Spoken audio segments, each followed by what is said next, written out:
It is Wednesday, November 5th, 2025, and we've got a follow-up from yesterday's breaking news of the gutting of the entire general managers of all 8 teams of the UFL.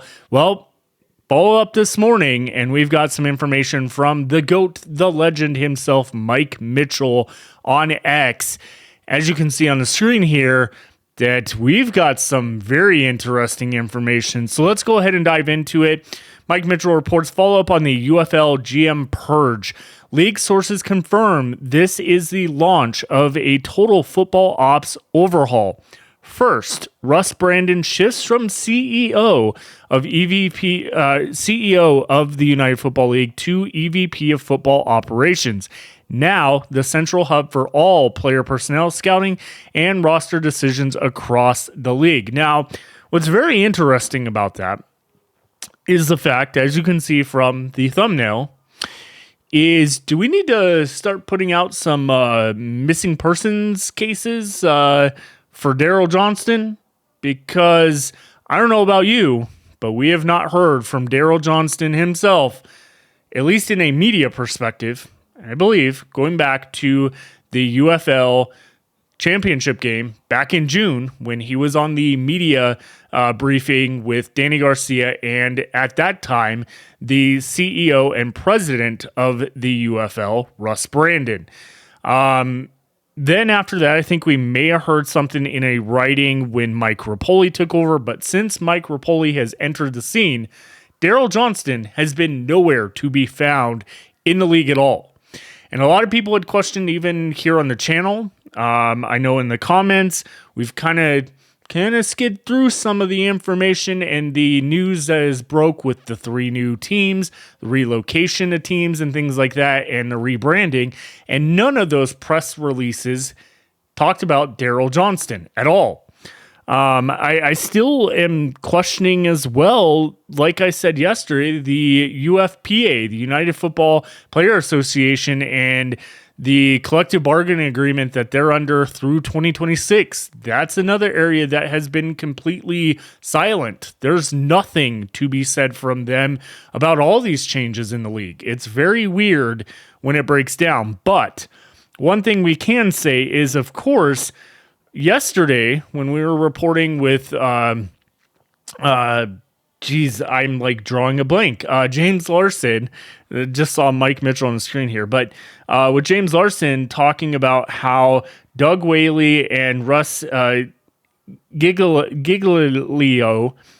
have a hard time pronouncing his name, but anyways, both of them would be heading up the personnel and administration, working directly with teams to approve and facilitate player signings, and they would both still report to Russ Brandon, the league's CEO and president. Well, he's no longer the CEO and president of the league. He has been transferred over now to the EVP of Football Operations. Now, they could still kind of be under him in that role, but it does remain to be seen, is there going to be a CEO?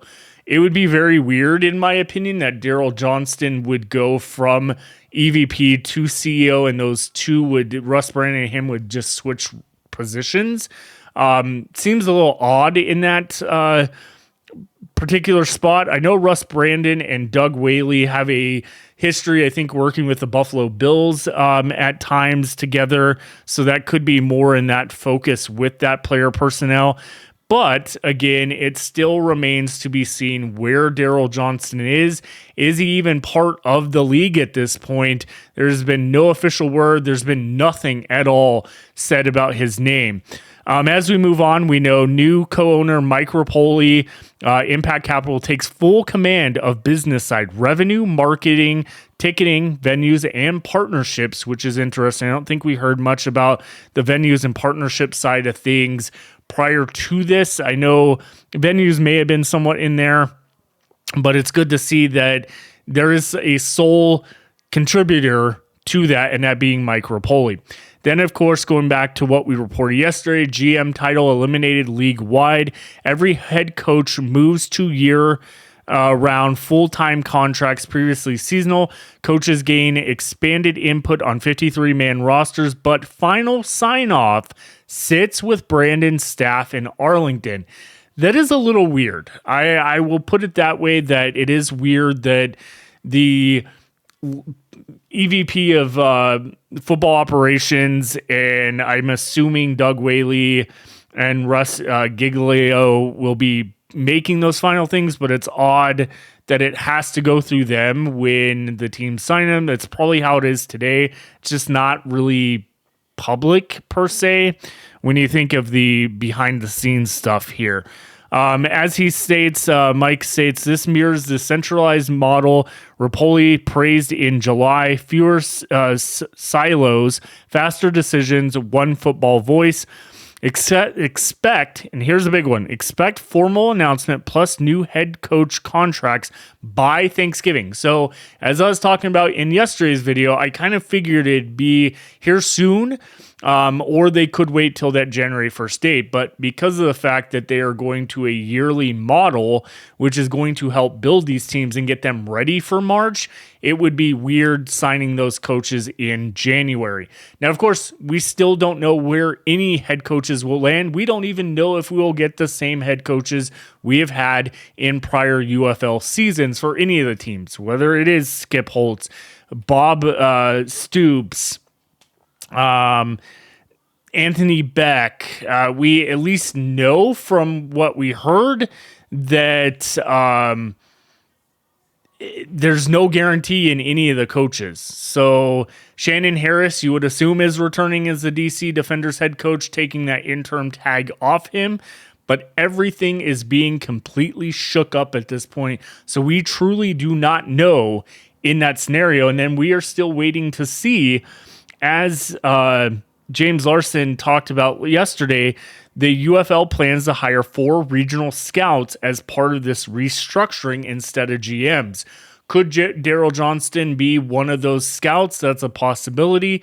I don't know. I don't know at this point. You let me know in the comments what you think about this, but overall, this entire perspective with the league and these changes are happening quick, and we are learning a lot about it. So again, we are just about 4 weeks away from Thanksgiving at this point. No, 3 weeks away. Sorry, I don't even know what day it is anymore. We are just about 3 weeks away, 3 weeks and 2 days away from Thanksgiving. So expect, obviously, on Monday, November 10th, we will have the UFL's new shop open up. We don't know what that entails yet. I am going to go on a limb and say we were not getting jerseys on Monday because we have not heard anything else about that, and we have heard that we are going to be waiting a little bit longer for that. But if we are looking at the formal announcement plus new head coach contracts by Thanksgiving, I think that's kind of in that time frame. Over the next 3 weeks, we will be pretty busy here on the channel talking about the UFL and all the major changes coming up that will lead to potentially a very successful 2026 season and beyond. And that's exactly what Mike Rapoli's trying to do here. So again, thank you to the 2 subscribers to the channel supporting us, Mr. Lupe Lion 17 and Steven Johnson, for your continued support of the channel. You can do that right below by super thanks, giving a tip to the channel, or supporting on a monthly basis for only $1 a month. Awesome deal, sports channel. But the biggest way that you can support the channel right now for no cost, make sure you're subscribed to the channel, hit the like button. And at that point, come 1,000 subscribers, we're getting closer and closer day by day. We'll be giving out 2 season tickets to the UFL in 2026 for any team that you're able to attend, up to a $200 value. So pretty decent seats. Cover maybe some fees here and there with that to make sure you get some good seats there. And then as the channel continues to grow, we'll be doing more and more season tickets through my business account with the league, that I'm able to purchase season tickets for any of the teams and get them out to you. Currently right now, today, or I guess you could say actually, last night, paid for my Dallas Renegades season ticket renewal, got that squared away, picked my seat, and then, of course, took care of the final payment and selected my seat for the Columbus Aviators as well. Can't wait to potentially get out to a game or two this upcoming season, but I'll be giving away tickets and stuff like that as we get closer to the season, and of course, after we hit 1,000 subscribers. So again, if you're not so already, 73.2% as of yesterday were not subscribers of the channel that view the videos. All we got to do is hit that subscribe button. We'll be there in no time, and you'll be seeing UFL in 2026. We'll see you on the flip side. Have a great one, everyone.